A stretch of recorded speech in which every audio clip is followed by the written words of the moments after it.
तेलंगाना के वजीर civil supplies Gangula Kamlakar ने कहा कि मुनुगुडु का जिमनी इंतखाब उन जमातों के लिए रेफरेंडम है जो ठेकों की सियासत करती हैं।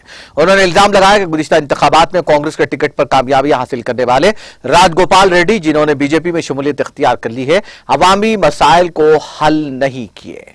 कमलाकर ने मुनुगुडु के इलाका संस्थान नारायणपुरम में घर घर इंतखाबी मुहिम चलाई और टीआरएस को कामयाब बनाने की राय दहिंदों से अपील की। उन्होंने कहा कि हम सब ने देखा कि 70 साल तक कांग्रेस और बीजेपी की हुक्मरानी में मुल्क को किस तरह नुकसान पहुंचाया गया। उन्होंने निशानदेही करते हुए दावा किया कि तेलंगाना गुज़िश्ता 8 वर्षों में वज़ीर आला के चंद्रशेखर राव की क़ियादत में शानदार तरक्की हासिल कर रहा है। उन्होंने बरहमी का इजहार किया कि हल्के के मसाइल राजगोपाल की जानिब से कभी हल नहीं किए गए। उन्होंने राय दहिंदों से कहा कि वो टीआरएस उम्मीदवार के प्रभाकर रेड्डी को भारी अक्सरियत से कामयाब करें ताकि मुनुगुडु असेंबली हल्के को इसी तरह तरक्की दी जाए जिस तरह रियासत भर में तरक्की को यकीनी बनाया गया है।